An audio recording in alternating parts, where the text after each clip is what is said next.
गौरांग जी, राधे राधे महाराज जी। महाराज जी, आपके जीवन में पूज्य उड़िया बाबा जी महाराज की जीवनी और वाणी जी का विशेष योगदान रहा है। गुरुदेव क्षमा करना, पूज्य बाबा की जीवनी और उनकी लीलाओं को समझना अत्यंत कठिन है। महाराज जी, आपके मन में एक वो है कि बाबा की जीवनी को आपके श्रीमुख से सत्संग में सुना तो जिज्ञासा हुई कि आपने कहा कि जब भगवत साक्षात्कार हो जाता है तो मनुष्य की सारी इच्छाएं, कामनाएं और प्रश्न खत्म हो जाते हैं। पर पूज्य उड़िया बाबा को सर्वप्रथम माँ कामाख्या जी की, फिर काशी में माँ अन्नपूर्णा, फिर वशिष्ठ जी, फिर माँ दुर्गा जी के साक्षात दर्शन हुए। उसके बाद भी बाबा को आत्मबोध नहीं हुआ, बल्कि और आत्मबोध की चाह बढ़ने लगी। इतनी बार साक्षात्कार होने के बाद भी उनकी आत्मबोध की चाह क्यों खत्म नहीं हुई? और जब बाबा ने उन्होंने माँ को तत्व रूप से नहीं साक्षात्कार किया, कामाख्या को कामाख्या माँ के रूप में कामना पूर्ति के लिए। आप उस समय देखिए ना। हाँ, तो आप उस चरित्र में जब आप देखिए कि उन्होंने कामाख्या जी की उपासना की कि जैसे सूर्य भगवान ने एक बटलोई दी थी युधिष्ठिर को कि जितनों को अन्न पवा सकें, जब तक द्रौपदी जी नहीं पालेंगी तब तक वो बटलोई का अन्न खत्म नहीं होगा। ऐसे मैं कामाख्या की आराधना करके कुछ प्राप्त करूं कि मैं संसार का दुख मिटा सकूं। बाबा का पहले का नाम आर्तत्राण था। तो बाबा ने विचार किया तो आधी उपासना में ही छोड़ दिया कि आखिरकार अगर ऐसा कुछ मिल भी जाएगा तो पूरे विश्व ब्रह्मांड का दुख तो मिटा नहीं पाऊंगा। उत्तम जिज्ञासा होने के कारण उससे भी विरति हुई। कई अनुष्ठान लिए लेकिन उन सबसे विरति हुई। फिर संन्यास ले लिया। संन्यास लेकर तत्व साक्षात्कार में लगे।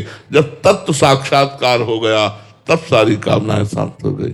फिर इसके बाद कोई अनुष्ठान किया है क्या बाबा ने? 18-18 घंटा अपने स्वरूप में बैठे रहते थे। तो कामाख्या जी को तत्व रूप से साक्षात्कार नहीं किया, सकाम उपासना की। तो सकाम उपासना से किसी देवी देवता का दर्शन हो जाना भगवत साक्षात्कार नहीं कहते। तत्व स्वरूप से उनको दान करके साक्षात्कार करना। जैसे श्री रामकृष्ण परमहंस जी ने काली माता को तत्व रूप से साक्षात्कार किया कि परम तत्व है, यही कृष्ण है, यही राम है, यही सब कुछ है। तो बोलो फिर और कोई उपासना की क्या? पूर्ण हो गए ना। जैसे उड़िया बाबा है वैसे रामकृष्ण परमहंस कोई कमी थोड़ी थी। बात समझ में आ रही ना? हाँ, तत्व रूप से जिसकी भी आराधना करें तत्व रूप से करें। तत्व रूप से जब उसका साक्षात्कार होगा तब वो पूर्ण हो जाएगा जी। मानवर्धन सिंह जी, राधे राधे महाराज जी। महाराज जी, आपने एक बार एक प्रश्न का उत्तर देते वक्त कहा था कि चेहरे की चमक और बाहरी तेज के चक्कर में मत पड़ो, आंतरिक तेज के चक्कर में पड़ो। महाराज जी, आंतरिक तेज क्या है और उसको कैसे जागृत कर सकते हैं? आंतरिक तेज यही है कि काम, क्रोध, लोभ, मोह, मद, मत्सर का प्रभाव नहीं पड़ रहा। मानापमानास तुल्य तुल्य निंदात्म संस्तुति। मान और अपमान में, निंदा और स्तुति में समान भाव प्राप्त करके चाहे जैसी परिस्थिति हो अपने प्रभु को नहीं भूल रहा है। चाहे जैसी परिस्थिति हो उस परिस्थिति का गुलाम नहीं बन रहा है। हर समय वो परम स्वतंत्र भगवान के चिंतन में लगा हुआ है। ऐसे महापुरुष को संत कहते हैं।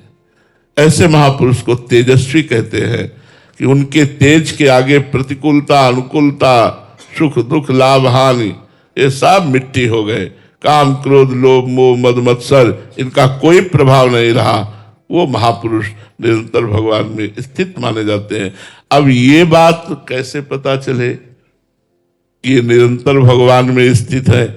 तो जिनके संग से हमारे दोषों का नाश होने लगे, जिनके संग से हमारे में भजन की वृद्धि होने लगे, जिनके संग से हमारा भाव शुद्ध होने लगे, जिनके संग से हमें प्रिया प्रीतम प्रभु अच्छे लगने लगे, जान लो वो संत है।